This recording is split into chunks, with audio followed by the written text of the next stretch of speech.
Bible சொல்லுது, கர்த்தர் நித்தமும் உன்னை நடத்தி மகா வறட்சியான நாட்களிலும்.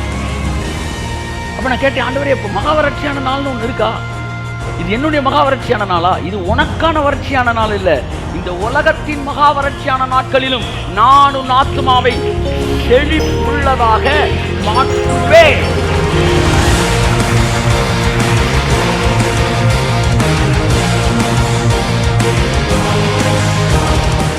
ஏன்னா பைபிள் சொல்லும் களஞ்சியங்கள் பூரணமாய் நிரம்பும். எத்தனை களஞ்சியம் எனக்கு தெரியாதுப்பா. எத்தனை களஞ்சியம் உன் கையில் இருக்கு. ஆனா எத்தனை நாள் நிரப்புறது என் கையில் இருக்கு.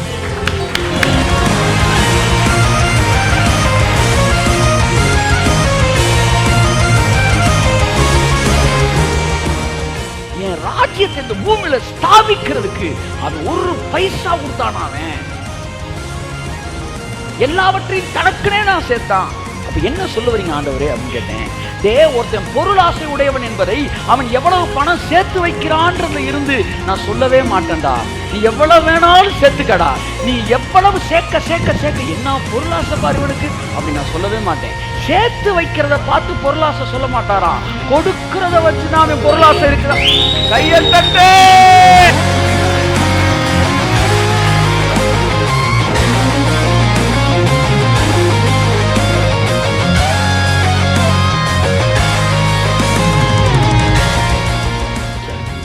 நல்லா கவனி, 100 கோடி வச்சிருக்கிறான். எவ்வளவு? 100 கோடி பேர். அந்த 100 கோடியில 10 கோடி என்ன செய்யறான்? தேவனுக்கு கொடுக்குறவன் வச்சுக்கோ. 100 கோடி வச்சிருக்கான்.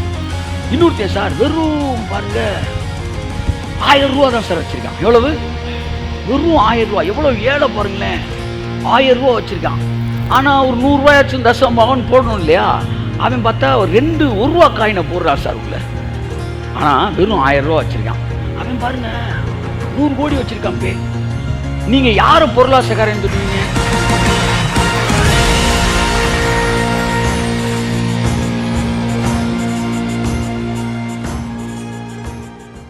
இந்த பிரபஞ்சம் மனிதன் பாவம் செய்தப்போ சூரியனும் சந்திரனும், நல்லா கவனிங்க, பகலில் சூரியன் உனக்கு என்னவா இருக்காது? பகலிலே சூரியன் உனக்கு சேதப்படுத்தாமலும். அப்ப சூரியனை ஆதியா 1ஆம் அதிகாரத்தில் படிக்கும்போது சூரியன் நல்லது என்று கண்டார். ஆனா சங்கீதம் 31 சேதமாயி போச்சு. என்ன அது? சூரியன் சேதப்படுத்தாதுன்றான். எப்படியா சேதப்படுத்துற மாதிரி மாறிச்சு? ஏன்னா அது பிசாசு கைக்கு போயிடுச்சு. நன்மை செய்து கொண்டிருந்த சூரியன் தீமை செய்கிறதா மாறிடுச்சு. இப்போ நீங்க அப்படியே பொதுவாக இந்த வெயிலில் அப்படியே சுத்திக்கிட்டே இருந்தீங்கன்னா கொஞ்சம் நான் முதல் ரவுண்டில் கருப்பாயிருவீங்க, 2ஆவது ரவுண்டில் இருட்டாயிருவீங்க, 3ஆவது ரவுண்டில் சன்ஸ்ட்ரோக் அப்படி படுத்துட வேண்டியதுதான். சூரியன் சேதப்படுத்துது. அப்போ எப்படி சேதப்படுத்துச்சு? அது பிசாசு கைக்கு வந்துச்சு. எப்படி பிசாசு கைக்கு வந்துச்சு? அப்போ ஆதாம் கையில் இருந்து தானே பிசாசு கையில் வந்திருக்கணும். அப்போ இதுக்கு முன்னாடி இது எது கையில் தான் இருந்திருக்கணும்? ஆதாம் கையில் தான் இருந்திருக்கணும். பூமி ஆண்டுகள் என்று சொன்னபோது சந்திரன் சூரியன் இது பூமியிலே இல்லையே சார். பூமியை விட்டு வெளியே தானே இருக்கு. ஆனால் பூமியோட கனெக்ட் ஆகிருக்கு. அதனால இது எல்லாவற்றுக்கும் மேல இருக்கிற ஆளுகையை தேவன் ஆதாம் கொடுத்திருந்தார். ஆதாம் பிசாசு கையில் கொடுத்தப்ப இந்த ஹோல் மில்கி வேஸையும் சேர்த்து தான் கொடுத்தான். நல்லா நீங்க கவனிக்கணும். இந்த பூமி என்பது தனி ஒரு உருண்டை கிடையாது. இந்த பூமி என்றால் பூமிக்காக படைக்கப்பட்ட சூரியன், பூமிக்காக படைக்கப்பட்ட சந்திரன். கை தட்டுங்க ராமே.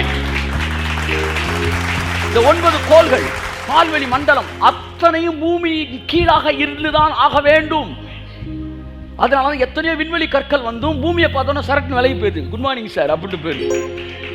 எத்தனையோ நாள் சொன்னா 1980 சொன்னா ஒரு கல் விழுது நாய ஒன்றும் விழுகலை. அதுக்கப்புறம் 90 சொன்னா விழுகலை. ஆனால் நம்ம மட்டும் மீட்டிங் போட்டால் கல்லை போடுறோம் எங்கேயாச்சும். இது விண்வெளி கல்லான்னு பார்த்தா பக்கத்து வீட்டில் இருந்து ஒருத்தேன். ஸோ விண்வெளி கல் விழுகலை. ஏன்? அதுக்கு தெரியும் இந்த ஒட்டுமொத்த பால்வெளி மண்டலத்திலே ஒரு விஐபின்னு ஒருத்தர் இருப்பார்னா அவர் எதுதான். ஆமென்.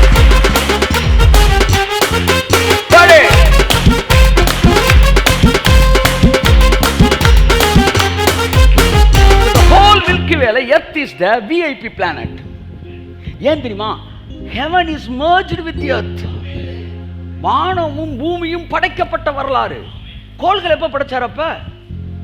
சார் நியாயமான கேள்வி சார். ஆதியிலே தேவன் வானத்தையும் பூமியும் சிருஷ்டித்தார். சார் நெப்டியூன் எப்ப சிருஷ்டிங்க? புளூட்டோ இதெல்லாம் எப்ப சிருஷ்டித்தீங்க? அதை பத்தி பைபிள் ஒன்றும் இல்லையே. அதுக்கு வேறு பைபிள் எது இருக்கா அப்படின்னா ரெண்டே ரெண்டு தான். ஒன்று ஹெவனு, இன்னொன்று எர்த்து. நல்லா கவனிங்க, எர்த்தை சுற்றி எத்தனை கோடி மைல் போனாலும் அது எல்லாமே எர்த்து தான். கையை தட்டுக்க ஒரு ராமே, புரியுதா? So earth connected things. இதையும் ஹெவனும் தேவனால் சிருஷ்டிக்கப்பட்டது. Heaven is the invisible form of earth, the another dimension of earth. இதை பற்றி பொல்லாத இந்த பிரபஞ்சம் எப்போ பிசாசு கைக்கு போச்சோ அவன் இந்த எர்த்தை கைப்பற்றி ஹெவனுக்கு போகிறதுக்கு பிளான் பண்ணான். ஸோ இந்த எர்த்து வந்து இவன் கைக்கு வந்த உடனே இன்ஃபேக்ட் அவன் ஹெவனுக்கும் போயிட்டான். அதுதான் பைபிள் சொல்லி இரவும் பகலும் பரலோகத்தில் குற்றம் சுமத்துனான். அப்பா அவனுடைய பிளான் படி எர்த்தை கைப்பற்றினதினால் பரலோகத்துக்கு போயிட்டான். நீ என்ன சொல்கிற, எர்த்தை விட்டுட்டு பரலோகத்துக்கு போய் நினைக்கிற? 8ஆம் நம்பர் பஸ்ஸை விட்டுட்டு ஆணையூர் போகணுன்ற மாதிரி. அவன் கரெக்டாக 8ஆம் நம்பர் பஸ்ஸை பிடிச்சிட்டான். ஏன்னா பஸ்ஸை பிடிச்சா தாண்டா ஆணையூர் போக முடியும், அவன் முடிவு எடுத்துட்டான். நீ என்ன சொல்கிற, இந்த பஸ்ஸு இந்த உலகம் நமக்கு சொந்தமில்லை, இந்த உலகம் நமக்கு சொந்தமில்லை அப்படின்ட்டு பாய் 2 டீயை போடுங்க பாய், சப்பு நிறைய பாய். இப்போ தான் உலகம் சொந்தம் இல்லைன்னா அப்புறம் பாய் போடுற டீ மட்டும் எடுக்க வேணும். இந்த உலகம் தேவையில்லை. பஸ்ஸில் 2 டிக்கெட் எடு, பஸ்ஸில் போகிற, பஸ்ஸில் சுற்றுற, வந்து ஷாப்பிங் போகிற, செருப்பு எடுக்கிற, அம்பிட்டு எடுத்துகிட்டு வந்து இந்த உலகம் எனக்கு சொந்தம் இல்லை, சொந்தம் இல்லைன்ற. என் அன்புக்குரியவர்களே, திஸ் இஸ் ஃபேக். அப்போ இந்த உலகத்தை நீர் படைத்தீர், எல்லா உரிமையும் அப்பவே ஒருத்தன் எழுதியிருக்கான், எனக்கு அளித்தீர், நாமமே தலை தோங்க, நான் பாடுவேணுமா ககன் பாடினான். அதுதான் ரைட்டில் இருக்கு. என் அன்புக்குரியவர்கள், அப்போ இந்த உலகத்தை வந்து தேவன் படைச்சார். ஏன்னா வானத்தின் வாசல் பிசாசு கைக்கு இந்த உலகம் போனோன்னா சூரியன் தீமையாக மாறி எல்லாமே தீமையாக மாறிடுச்சு. இந்த பிரபஞ்சத்திற்கு வேறொரு விதி எழுதப்பட்டது. அந்த விதிக்குள்ளாக தான் இப்பொழுது உலகம் இயங்கி கொண்டிருக்கிறது. ஆனால் 2000 வருஷத்துக்கு முன்பாக இயேசு சிலுவைக்கு வந்து இந்த உலகத்தை அந்த பிரபஞ்சத்தின் விதியிலிருந்து விடுதலை ஆக்கினார். உன்னை என்னை அதிலிருந்து விடுதலை ஆக்கினார். ஆக இந்த உலகம் எவ்வளவு எதிர்மையான காரியத்தில் போனாலும் நீ நல்லா தான் இருப்ப, உன் குடும்பம் நல்லா தான் இருக்கும். இந்த பூமி உன்னுடைய பாட்டை சொத்து.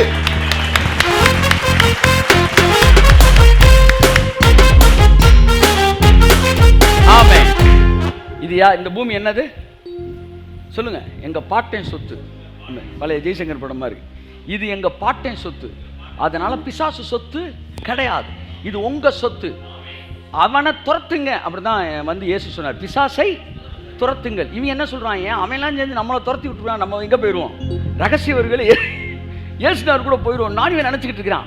பிசாசு சிரிக்கிறான், எங்களை துரத்த சொன்னார். கடைசியில் அவன் ஓடுறான், அவனை நாங்கள் துரத்திட்டோம். கடைசி ரகசியவர்கள் எல்லாம் போயிடுவாங்களாம்.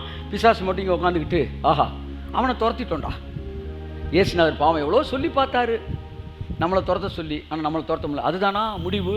இல்லை. அன்புக்குரியவர்களே, இயேசு கிறிஸ்து வரும்போது இந்த பூமியின் கடைசி சத்ருவும் ஆளுகின்ற, அவனை ஆளுகிற ஒரு இடத்துல இந்த பூமி இருக்கும். அலங்கரிக்கப்பட்ட மனவாட்டியாக இருக்கும்போது கர்த்தர் கடந்து வருவார். எல்லாவற்றுக்கும் வந்து கடைசி சத்ரு பரிகரிக்கப்படும், பின்பு முடிவு உண்டாகும். பள்ளங்கள் எல்லாம் நிரப்பப்படும், சகல மலைகளும் குன்றுகளும் தாழ்த்தப்படும், கோணலானது சபையானும் கரடானது சமமாகும். ராஜா வருகிறார். அப்படிதான் முடியுது. அப்போ அன்புக்குரியவர்களே, அவருடைய வருகைக்கு முன்பாக சகலம் சரி செய்யப்பட்டு கொடுங்க. என்ன சொல்லுவோம்னா, நீங்கள் இந்த பிரபஞ்சத்திலிருந்து விடுதலையாக்கப்பட்டீங்க. ஸோ அதனால் உங்களை உலகத்தோட கனெக்ட் பண்ணி பேசாதீங்க. சின்ன சின்ன விஷயத்தில் மே மாதம் ஆயிடுச்சு, நீ கொஞ்சம் வெயிலாக தருங்க சொல்லாதீங்க. மே மாதம் ஜூன் மாதம் ஆச்சு, வெயில் அடிச்சிச்சா, மழை பெஞ்சிச்சு, பிரபஞ்சத்திலிருந்து விடுதலை ஆகுறோமா? ஆமாம். இனிமேல் சீசனை நீங்கள் நியமிங்க. உங்கள் லெவலில் கூட யூ ஸ்டார்ட் பிலீவிங் இட். அப்போ தேவன் பொல்லாத பிரபஞ்சத்தை விடுதலை ஆக்கிறார். 2வது வருது, அலையலையா ஊழியர்கள் வர மாதிரி, அலையலையாய் அப்படின்ற மாதிரி கோவிட் வந்து அப்படி பாடிட்டு இருக்காங்க. ஸோ எத்தனை அலை வந்தாலும் வந்து உங்களுக்குள்ளே இருக்கிற அலை வந்து சுனாமி அலை. என் அன்புக்குரியவர்களே, அது உங்களை தாக்க முடியாது என்கிற மனநிலையோடு கூட இருங்கள். உலகமே வந்து நல்லா இருந்தப்போ எங்கள் அப்பா மட்டும் இருமிட்டு இருந்தார் ஒரு காலத்தில், 2 வருஷத்துக்கு முன்னாடி. இப்போ சொல்ல, என்னப்பா உலகமே இருமிட்டு இருக்கு, கர்த்தர் நம்மளை வந்து காப்பாற்று. அப்பா எப்படி இருக்கான்னு ஃபோனில் கேட்கும்போது சொல்ல, அவர் நல்லா இருக்கார், உலகம் தான் கொஞ்சம். அப்போ இந்த பொல்லாத பிரபஞ்சத்தை விடுதலையாக்கி விட்டீர்கள். ஒன்று, வியாதி இந்த உலகத்தை ஆளும்போது உங்களை அது ஆளுகை செய்ய முடியாது. பஸ்ஸுக்குள்ளே இருக்கிறவன் பிரேக் அடிக்கும்போது விடுதலாம், நீங்கள் விட மாட்டீங்க. இந்த மைண்ட் செட்டுக்குள்ளே வாங்க, நான் பஸ்ஸுக்கு வெளியில் இருக்கிறேன். ஆமாம். இந்த பூமியில் நாங்கள் வேற ஒரு விதியில் கீழ் நடந்து கொண்டு இருக்கிறோம். பொல்லாத பிரபஞ்சத்திலிருந்து கலாத்தியர் 1:4 எங்கள் விடுதலை ஆக்கியிருக்கிறார். அப்போ உலகத்தில் பணம், பிரச்சனை, பஞ்சம், பசி, பட்டினி இதெல்லாம் வரலாம், பசி, பிணி, பட்டினிலாம் வரலாம். ஆனால் நீங்கள் அதன் விடுதலை உலகத்தின் மகாவரட்ச நாட்டில் நான் உங்கள் ஆத்மாவை செழிப்புள்ளதாய் மாற்றுவேன் கர்த்தர் சொல்லியிருக்கார். ஆகவே என்ன சொல்ல வரேன்னா, இன்னைக்கு ஆவி நம்ம சொல்கிற வார்த்தை, உன் களஞ்சியங்கள் பூரணமாய் நிரம்பும். இது எப்படி ஆகும்னு கேட்காதீங்க தயவுசெய்து. உங்கள் களஞ்சியம் பூரணமாய் நிரம்பும். கரங்களை தட்டி கர்த்தருக்கு நன்றி சொல்லுங்கள். எவ்வளோ சம்பாதிக்கலாம், எவ்வளோ வேணாலும் சம்பாதிங்க. உங்களை யாரும் பொருளாசன்னு சொன்னால் என்கிட்ட கூட்டிட்டு வாங்க, இல்லாட்டி நீங்கள் பைபிள்கிட்ட கூட்டிகிட்டு போய் வசனத்தை காட்டுங்க. நீங்கள் களஞ்சியத்தை பெருசாக கெட்டுறது, நீங்கள் எவ்வளோ வேணாலும் தேவன்ட்ட ஆசீர்வதிக்கப்படலாம் என்பது தான் ஒழிய, களஞ்சியத்தை இடித்து கட்டுறது பொருளாசை கிடையாது. ஏன்னா களஞ்சியம் கட்டுறது பொருளாசை அப்படின்னா, தேவன் உன் களஞ்சியங்கள் பூரணமாய் நிரம்பும் என்ன செஞ்சிருக்க மாட்டார், சொல்ல மாட்டார். களஞ்சியமே எனக்கு சித்தம் கிடையாது. சில சொல்லுவாங்க, அக்கௌண்ட்டே வைக்கக்கூடாது சார் பேங்க்கில், நான் பாருங்கள் அக்கௌண்ட்டே வைக்கலை அப்படின்னு சொல்லிட்டு எல்லாமே ஜொல்ஸாக வச்சுட்டு, இல்லை பிள்ளைகள்லாம் கல்யாணம் கட்டி கொடுத்து 50 பேரும் பக்கா செட்டில் இருக்காங்க. ஆமாம், ஆனால் அக்கௌண்ட் மட்டும் இல்லை. ஆனால் அதை கேட்ட மக்கள் எல்லாம் பேங்க்கில் அக்கௌண்ட் வைக்காமல் பலசர கடையில் அக்கௌண்ட் வச்சுட்டாங்க. அங்கே 50 ரூபா பாக்கி, இங்கே 70 ரூபா பாக்கி. அவர் தலைவர் நீட்டு அக்கௌண்ட் இல்லைன்னு பிரசங்கம் பண்ணிவிட்டு அவர் லேண்டு அது இதுன்னு வாங்கி போட்டார். கடைசியில் பெரிய டவரை கட்டி கும்முன்னு செட்டில் ஆகிட்டாங்க. ஒரு நாளாச்சும் மனம் திரும்பி நான் சொன்ன செய்தி தப்பு, அக்கௌண்ட்டை ஸ்டார்ட் பண்ணுங்கன்னு வாயை திறந்து சொல்லலை. தப்பாக பிரசங்கம் பண்ணுறதுல தப்பே இல்லை. ஆனால் தப்புன்னு தெரிஞ்சவொன்னே அதை தப்புன்னு சொல்லிடணும். ஏன்னா அக்கௌண்ட் திறக்காமல் நிறைய பேர் உட்காந்துருக்காங்க, இன்னும் பழைய பெருசுகள் எல்லாம் உட்காந்துக்கிட்டு. ஆனால் அடுத்தடுத்த ஜென்ரேஷன் தெளிவாயிட்டாங்க. நான் என்ன சொல்ல வரேன்னா, அக்கௌண்ட்ஸ் வைக்கிறது, அதாவது களஞ்சியத்தை வைக்கிறது தப்பு கிடையாது.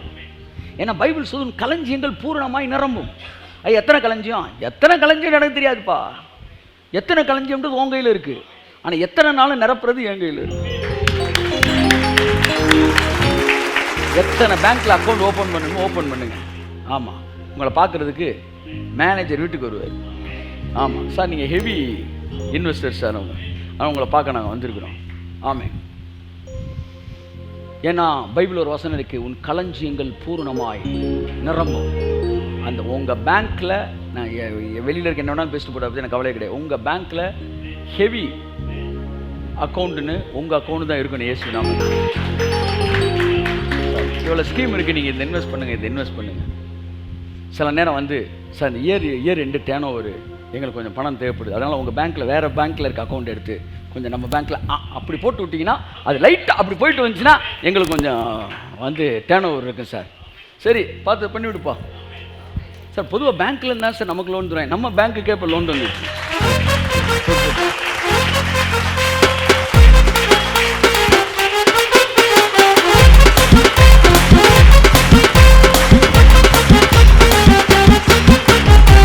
இப்படிலாம் நமக்கு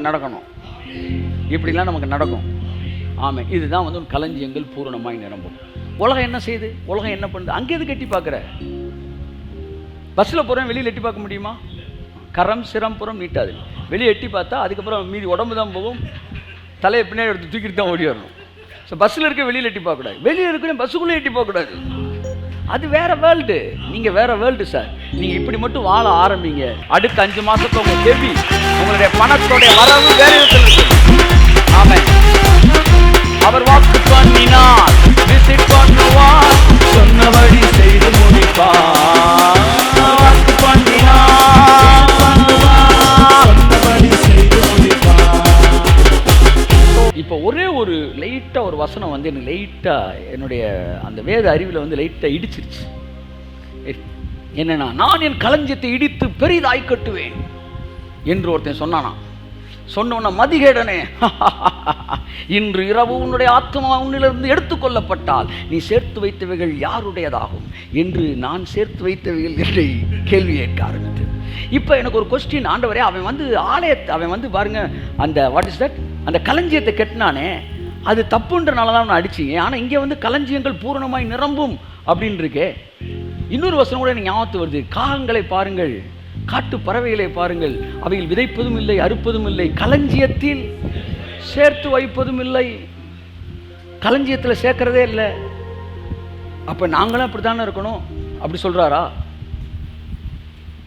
அவைகளை பார்க்க நீங்கள் எவ்வளவு விசேஷித்தவர்கள், களஞ்சியமே இல்லாத, சேர்த்து வைக்கிற ஒரு நல்ல பழக்கமே இல்லாத காக்காயும் குருவியுமே நான் போஷிப்பேன்னா, எவ்வளவு நல்ல பழக்கம் நீ சேர்த்து வைக்கிற, அழகா டிசைன் பண்ற, உன்னை நான் எப்படி நான் போஷிக்காம இருப்பேன்? எப்படி இருப்பேன்? எப்படி இருப்பேன்?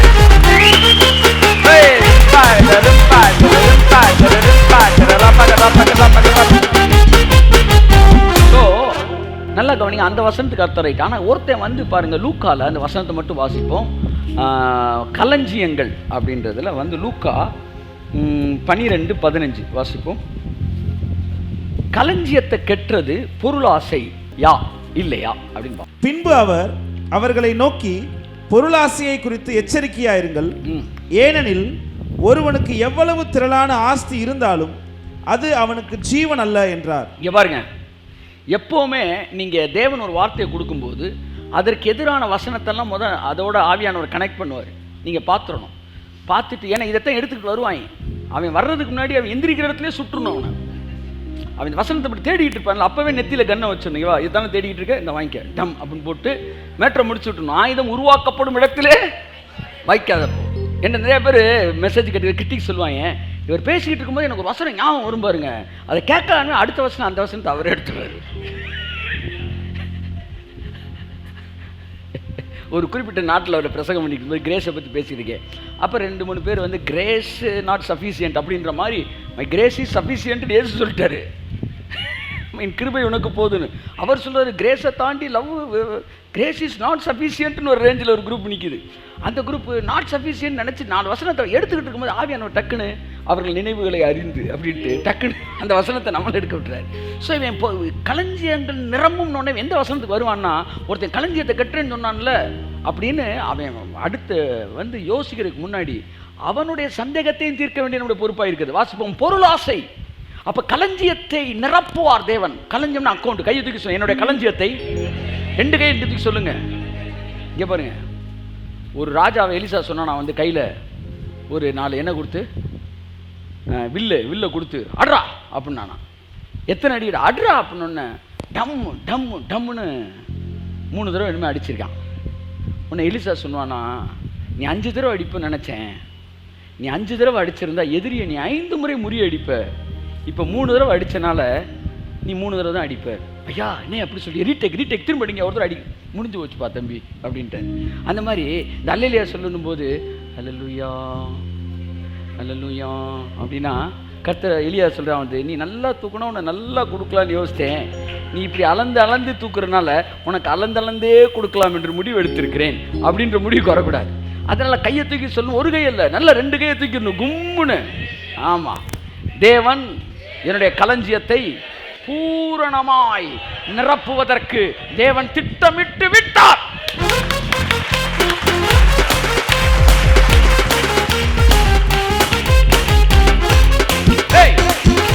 களஞ்சியங்கள் பூரணமாய் நிரம்பும்.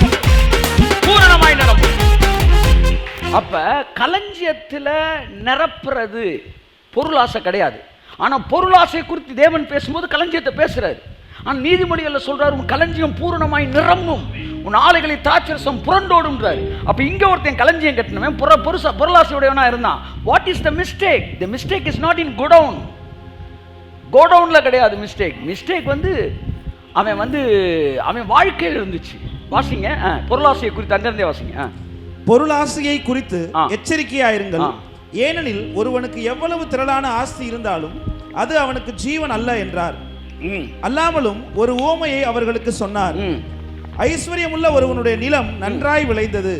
அப்பொழுது அவன், நான் என்ன செய்வேன், என் தானியங்களை சேர்த்து வைக்கிறதற்கு இடமில்லையே, நான் ஒன்று செய்வேன், என் களஞ்சியங்களை இடித்து பெரிதாக கட்டி எனக்கு விளைந்த தானியத்தையும் என் பொருள்களையும் அங்கே சேர்த்து வைத்து, பின்பு ஆத்துமாவே உனக்காக அநேக வருஷங்களுக்கு அநேக பொருள்கள் சேர்த்து வைக்கப்பட்டிருக்கிறது, நீ இளைப்பாறுன்றான், புசித்து குடித்து பூரிப்பாயிரு என்று என் ஆத்மாவோடே சொல்லுவேன் என்று தனக்குள்ளே சிந்தித்து சொல்லிக் கொண்டான். தனக்குள்ளே சொல்லிட்டான். என்ன சொல்லிட்டான்?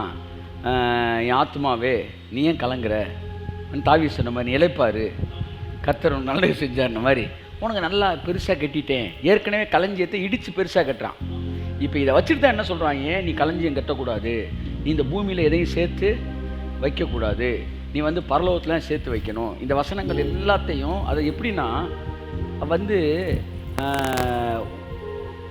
யானை காதை மட்டும் ஒருத்தன் தடவினானா, தடவிட்டு யானை வந்து என்ன மாதிரி இருக்குது, சொலவு மாதிரி இருக்குது அப்படின்னா. ஒருத்தன் வந்து வயிறை தடவிட்டு என்ன மாதிரி இருக்குது, செவுரு மாதிரி இருக்குது அப்படின்ட்டான். தும்பிக்கையை தடவிட்டு உலக்கமாக இருக்குன்னு ஒவ்வொருத்தரும் ஒவ்வொன்றா சொல்லியிருக்கிறாங்க. இப்படி ஒரு வசனத்தை மட்டும் தடவக்கூடாது. ஜஸ்ஸி அவன் என்ன செஞ்சான், அந்த ஃபுல் பேக்கேஜ் வாசி சீக்கிரம் முடிப்போம். அப்போ கத்தர் அவன் சொல்கிறான், நல்லா பெருசாக கட்டிட்டேன், என்னுடைய குடோனெல்லாம் அக்கௌண்ட்ஸ்லாம் நிறைய ஓப்பன் பண்ணிட்டேன், எல்லாத்தையும் வந்து நிரப்பிட்டேன் அப்படின்றான். அது தவறல்ல, அவன் செஞ்ச தப்புக்கு அப்புறம் வாசிங்க. தேவனோ அவனை நோக்கி, மதிகேடனே, உன் ஆத்மா உன்னிடத்திலிருந்து இந்த ராத்திரியிலே எடுத்துக்கொள்ளப்படும், அப்பொழுது நீ சேகரித்தவைகள் யாருடையதாகும் என்றார். யாருடையதாகும் என்று கேட்டார். அடுத்த வசனம், தேவனிடத்தில் ஐஸ்வர்யவானாயிராமல். எப்பவுமே கதையை கேட்கக்கூடாது. கதை சொல்லிட்டு கடைசியில் கருத்து சொல்லுவார். கருத்து தான் கேட்கணும், கதையை கேட்கக்கூடாது. படம் பார்த்து கதை சொல். நீதி கதைகள் சொல்லுவாங்க. 4 மாடு சேர்ந்து இருந்தப்ப சிங்கத்தை எதிர்த்துருச்சு. அப்புறம் 4 மாடு சண்டை போட்டுருச்சு. தனித்தனிதானே இந்த சிங்கம் வந்து ஒவ்வொன்றா அடிச்சிருச்சு. ஸோ நம்ம எப்படி இருக்கணும் அப்படின்னா, மாடாக இருக்கணும் அப்படின்னு முடிக்கக்கூடாது. ஸோ நீ மாடாக இருக்கணுன்றக்காக உனக்கு இந்த கதை சொல்லலை, நீ சேர்ந்து இருக்கணும் அப்படின்ற கதை சொல்லுது. இந்த கதையை சொல்லிட்டு கத்த சொல்ற எப்படி இருக்கணும், நம்ம குடோன் கெட்டக்கூடாது. அடப்பாவி, விடிய விடிய கதையை கேட்டு சிதைக்கிறாமே சித்தப்பான்றியடா, நான் குடோன் கட்டுறதுக்கு எதிரியாடா? நான் அதை சொல்லலடா. அவன் செஞ்ச தப்பு குடோன் கெட்டதில்லை, அவன் செஞ்சது தேவனிடத்தில் ஐஸ்வர்யவானாய் இராமல். தேவன் ஐஸ்வர்யவானா இருக்கிறது என்ன, அதுக்கும் கீழே அர்த்தம் தராரு. வாசிக்கிறவங்க, தனக்காகவே பொக்கிஷங்களை சேர்த்து வைக்கிறவன் இப்படியே இருக்கிறான். கையை தட்டுங்க ஒருத்தர். அவருக்கு வசனம் எப்படி தொடங்குது, பொருளாசை குறித்து எச்சரிக்கையாயிருங்கள் தொடங்கிட்டு, இவன் குடோன் கட்டினது பொருளாசைன்னு சொல்லல. அவன் கட்டினதெல்லாம் பொருளாசை இல்லப்பா, அவன் எல்லாத்தையும் தனக்கு தனக்கு தனக்கு தனக்கு இதை தான் சார் சேர்த்தான். அவன் தனக்கு தனக்கு தனக்குனே யோசிச்சான். அவன் தேவன்ட்ட ஐஸ்வர்யவானா இல்லை. ஸோ தேவன்ட்ட ஐஸ்வர்யவானா இருக்கிறதுனா என்ன, வாசிங்க. தேவனிடத்தில் ஐஸ்வர்யவானா இராமல் தனக்காகவே பொக்கிஷங்களை சேர்த்து வைக்கிறவன் இப்படியே இருக்கிறான் என்றார். அடுத்து, பின்னும் அவர் தம்முடைய சீஷரை நோக்கி, இப்படி இருக்கிறபடியினால் என்னத்தை உண்போம் என்று உங்கள் ஜீவனுக்காகவும். பார்த்தீங்களா அவனுடைய மைண்ட் செட்டு? நல்லா கவனிங்க, நல்லா கவனி. அவன் சம்பாதிச்சது தப்பு இல்லை, அவன் சேர்த்து வச்சதும் தப்பு இல்லை. அவன் செஞ்ச தப்பு என்ன தெரியுமா? நான் ரிவர்ஸ்ல இருந்து வரேன். 12:31 வாசிங்க. தேவனுடைய ராஜ்யத்தையே தேடுங்கள். கை தட்டுங்க ஒருத்தவருக்கு. ஆமே, இங்க இருந்து ரிவர்ஸ்ல வாங்க, அது வசனம் தெரியும். அவர் என்ன சொன்னாரு, இவன் எல்லாத்தையும் தனக்குன்னு சேர்த்தானப்பா, என் ராஜ்யத்தை இந்த பூமியில ஸ்தாபிக்கிறதுக்கு அவன் 1 பைசா கொடுத்தானா? அவன் எல்லாவற்றையும் தனக்குனே நான் சேர்த்தான். அப்ப என்ன சொல்ல வரீங்க ஆண்டவரே அப்படின்னு கேட்டேன். ஒருத்தன் பொருளாசை உடையவன் என்பதை அவன் எவ்வளவு பணம் சேர்த்து வைக்கிறான்றதுல இருந்து நான் சொல்லவே மாட்டேன்டா. நீ எவ்வளவு வேணாலும் சேர்த்துக்கடா, நீ எவ்வளவு சேர்க்க சேர்க்க சேர்க்க என்ன பொருளாசை பாருவனுக்கு அப்படி நான் சொல்லவே மாட்டேன். சேர்த்து வைக்கிறத பார்த்து பொருளாசை சொல்ல மாட்டாராம், கொடுக்கிறத வச்சு தான் அவன் பொருளாசை இருக்கிறான். கையை தட்டு, போடு போடு. இன்னும் புரியுற மாதிரி சொல்லுங்க ஆண்டவர் என்ன. அதாவது பேங்க் அக்கவுண்ட பார்த்து அவன் பொருளாசை உடையவன் அப்படி நான் சொல்ல மாட்டேன். காணிக்க பெட்டி அருகே உட்கார்ந்து தான் அவன் பொருளாசை உடையவன் நான் சொல்லுவேன். புரிஞ்சவங்க அல்லேலூயா சொல்லுங்க. நீ எவ்வளவு இந்த உலகத்திலிருந்து எடுக்கிறாய் என்பதனால் நீ பொருளாசை உடையவன் அல்ல. உனக்கு உரிமை இருக்கிறது, நீ எவ்வளவு சம்பாதிக்கலாம், கோடி மில்லியன் பில்லியன் ட்ரில்லியன் எவ்வளவு நாள் சம்பாதிப்பாங்க, அது ஆசீர்வாதம். ஒரு நாள் அதை பொருளாசைன்னு சொல்ல மாட்டாரு. ஆனா நீ பொருளாசை உடையவனா இல்லையான்னு எங்க தெரியுமா தெரியும்? அக்கவுண்ட்ல தெரியாது, காணிக்க போடுவ பாரு, அங்க தெரியும். நீ எவ்வளவு கப்பி, நீ எவ்வளவு பெரிய வாட் இஸ் தட் கருமி என்பது அதை வச்சுதான் பொருளாசையை கண்டுபிடிக்கிறாரு. நீ 10 கோடி வச்சிருக்கலாம், தப்பு இல்லை. அதை வச்சு ஒரு 100 கோடி வச்சிருக்கலாம், அது பொருளாசை கிடையாது. அஜித் 200 கோடியில் வீடு கட்டுறாராம். 200 கோடி அப்பே 200 கோடி. உங்களுக்கு வெட்கம் உண்டாக இதை சொல்லுகிறேன் அப்படின்னு யார் சொன்னா? பவுல் சொன்னார். இன்றைக்கு இருந்து நாளை கடுப்பில் போடப்படுகிற காட்டு புல்லுக்கு தேவன் நிவிதமாய் உடுத்துவித்தால் உங்களை உடுத்துவிப்பது அதிக.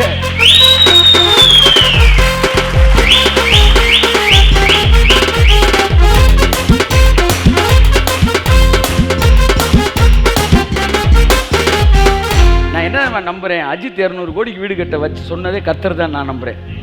ஏன்னு சொல்லுங்க, இதுக்கு எவனாச்சும் வந்தீங்கன்னா அடுத்து நான் பேச ரெஃபரன்ஸுக்கு பதில் சொல்லணும், கொன்னே விடுவேன். புறஜாதியை வச்சு கிறிஸ்தவர்களுக்கு எதை சொல்லி தருவாரா? சொல்லி தருவாரு. பைபிள் சொல்லுது, என்னை குறித்து தேடாதவர்களுக்கு நான் போய் கையை நீட்டினேன். ஏன் தெரியுமா கையை நீட்டினேன்? அப்பத்தான் உனக்கு வைராக்கியம் வரும்ன்ற காண்டி. சில நேரம் நம்ம பிள்ளை நம்மள்ட்ட வரலாம், இன்னொரு பிள்ளை தூக்கணும், அந்த பிள்ளை ஓடி வருமாரு. அப்படிதான் யூதர்களுக்கு வைராக்கியத்தை உண்டாக்கும்படி புறஜாதிகளிடத்திலே கர்த்தர் வந்தாராம்.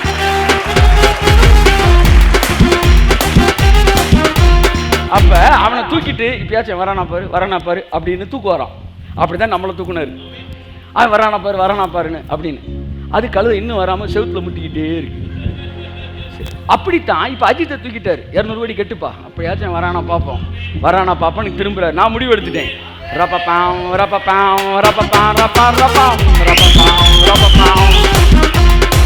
ஸோ இன்றைக்கு இருந்து நாளை கடுப்பில் போடப்படுகிற காட்டு புல்லுக்கு தேவன் நிமிடமாக உடுத்தி விட்டால் உங்களை உடுத்திப்பார் அதிக. அதைக்கு நம்ம பார்க்கணும். காட்டில் இருக்க புல்ல இல்லை, அவர் பார்க்க சொன்னாரு. என்ன சொன்னார்? காட்டு புஷ்பங்களை அவர் தானே கவனிக்க சொன்னாரு. அப்ப அஜித்தை கவனித்து பாருங்கள், விஜயை கவனித்து பாருங்கள், நம்ம தம்பி அண்ணன் சேதுபதியை கவனித்து பாரு. என்ன சேதுபதி? சேதுபதி ஸ்கூலா? விஜய் சேதுபதி. கவனித்து பாருங்கள். அவர் சொல்றாரு வந்து போயஸ் கார்டன்னா ரஜினி, என்னப்பா ஆழ்வார்பட்டினம் கமலஹாசன், அடுத்து சேத்துப்பேட்டனா என் வீடாக தான் இருக்கணும். நீ நல்ல புறங்கை நக்கிட்டு தோத்திரம் அல்ல இல்லையா? தோத்திரம் ஆண்டவரே. காட்டு புஷ்பங்களை கவனித்து பார். எத்தனை ஸ்கொயர் ஃபீட்டு, எவ்வளவு பெருசு, எவ்வளவு பெரிய பில்டிங், எத்தனை கோடி, எங்க இருக்கிற. ஆமே, நிறைய பேருக்கு அப்படி மெதுவா மீச முளைக்குது இந்த சைடு, இங்கிட்டு முளைச்சு. அப்ப அவன் எவ்வளவு வேணாலும் சேர்க்கட்டும், அதை பொருளாசன்னு சொல்லல. ஆனா அவன் எல்லாவற்றையும் தனக்காகவே சேர்த்தான், ராஜ்யத்துக்கு அவன் கொடுக்கல. அதனால தேவன் சொன்னார், இவன் பொருளாசை உடையவன். அதுக்கப்புறம் தான் சொல்றார், எண்ணத்தை உண்போம் எண்ணத்தை உடுப்போம். அப்படின்னா அது ரெண்டுக்கு தேடக்கூடாதா? கடவுளுக்குன்னு எதையும் கொடுக்காம எந்த காசு வந்தாலும் சில செலவு கடைக்கு சொல்லுவாங்க, இருப்பாங்க பாருங்களேன். அவங்க கையில் ஒரு 10 கோடியை கொடுங்க, கொடுத்த உடனே சார் 10 கோடி கொடுத்தா நாளைக்கு 1 கோடி உங்களுக்கு தரேன் சார். 1 கோடியை பேணுவாங்க. அப்போ பார்த்து ஆமாப்பே 1 கோடியை நாளைக்கு காலையில் தரேன் பேணுவாங்க. சரி, நீங்கள் உடனே வாங்கிடணும். நீங்கள் போயிட்டு அடுத்த நாள் காலையில் வருவீங்களே, அவன் அந்த 1 கோடியிலையும் ஒரு 40 லட்சத்தை கணக்கு வச்சுருக்கான். சார் ஒரு 40 லட்சம் அதில் எக்ஸ்ட்ரா தேவைப்படுது. அட பாவி, நேற்று ஒன்றுமே இல்லாமல் இருந்த, இன்னைக்கு 9 கோடிக்கு 40 லட்சம். சரி, சாயந்தரம் வந்து வாங்கிக்கலாம். சாயந்தரம் போனோன்னே அந்த மீதி 60 லட்சத்தில் 30 லட்சத்தை கபலீகரம் பண்ணி வச்சுருக்கான். இவன் என்னன்னா எத்தனை கோடியை கொடுத்தாலும் கணக்கு சொல்லுவாங்க சார். அப்படித்தான் இவன் எவ்வளவு காசு வந்தாலும் அத்தனை காசுக்கும் குடும்ப செலவு சொல்லுவான். அப்பத்தான் வெறி ஆகிறார் கர்த்தர். ஏண்டா இவ்வளவு பெரிய குடோனை கட்டின, அதெல்லாம் தப்பு சொல்லலை. ஆனா ராஜ்யத்துக்கு நீ குடுன்னு சொன்னா உன் கை நீ அப்படி சூமுட கையாயிருது. அதனால தான் நான் உன்னை பொருளாசை உடையவன்னு சொல்றேன். நீ பேங்க்ல எவ்வளவு வச்சிருக்குன்னு எனக்கு முக்கியம் இல்லை. ஏன்னா நான் பேங்கை பார்க்கல, நான் காணிக்கையை பார்க்கிற கர்த்தர். கைத்தட்டு.